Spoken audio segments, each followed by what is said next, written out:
So how serious are these charges? And what does it mean for Republicans in the House with a very tiny majority right now? With us tonight is former federal prosecutor and president of West Coast Trial Lawyers, Neama Rahmani. Mr. Rahmani, glad to have you back. Can we triage here some of these charges? Because some seem like maybe it's a side item, others are maybe more of an entree charge. They start with unemployment fraud.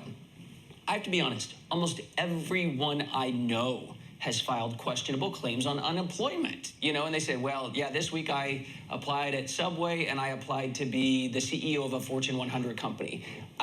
Is that big of a charge?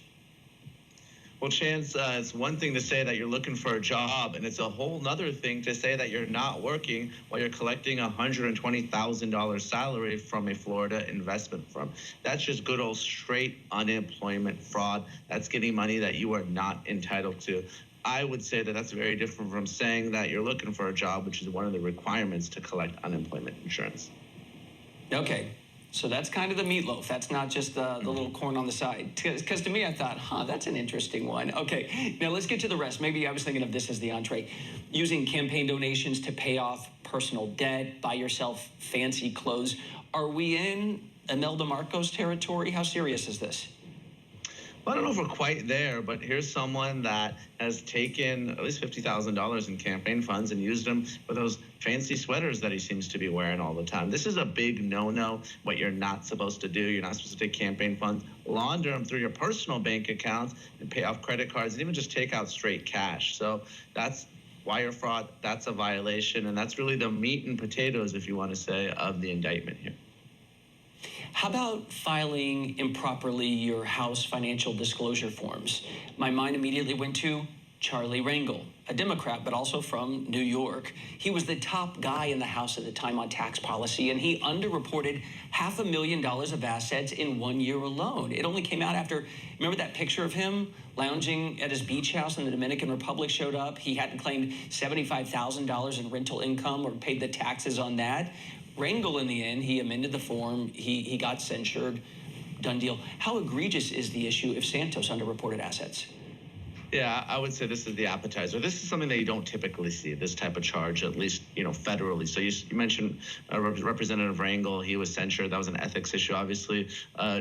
Justice Clarence Thomas is dealing with this right now as well. So this is something that, again, not usually charged. And in fact, in some instances, Santos actually inflated his income and inflated the amount that he had on the bank account. So that's not something that you typically see. This may have been a throw-in charge. And frankly, I expected to see charges related to all the other allegations that we've seen reported online, the Ponzi scheme, stealing from a charity, stealing from a dog. He's dealing with an issue out there in Brazil with a stolen check. So this may just be the beginning of additional charges, fraud-related, for Santos. Republicans need Santos's vote. That much is clear, especially on the debt limit. I think McCarthy could afford to lose 4 votes. He needs this guy because otherwise Democrats, I believe, get to a point, probably a Democrat in this district. Will he be free to work throughout this process? He will, and this is consistent with U.S. law and House rules.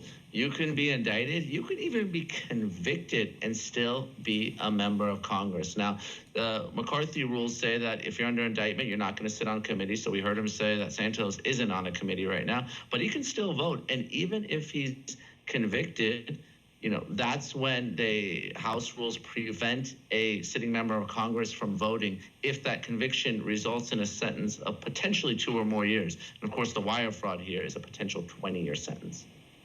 Okay, so that is the ramification if he runs again, even if he wins again, of not being able to maybe cast those votes.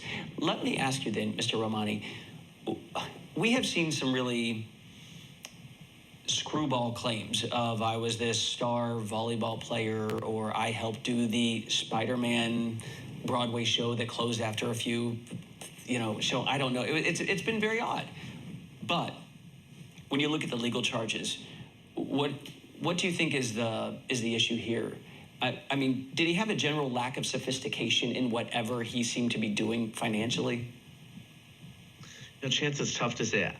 Santos is an admitted liar. And after today's press conference, it's clear that he's a narcissist as well. He's someone that's going to double down. He's not going to accept responsibility. He's going to push this case all the way to trial because that is his MO. And this is a case that has a clear electronic footprint all over it. The feds have already issued their grand jury subpoenas. They see the money, where it's coming, campaign money, going to personal funds. So this is going to be a very hard case for Santos to defend on the merits, and I think he's going to go down in flames. The feds typically don't take up a case. I mean, like most of them, they just don't even pursue. Would you want to be the prosecutor on this case, Slam Dunk?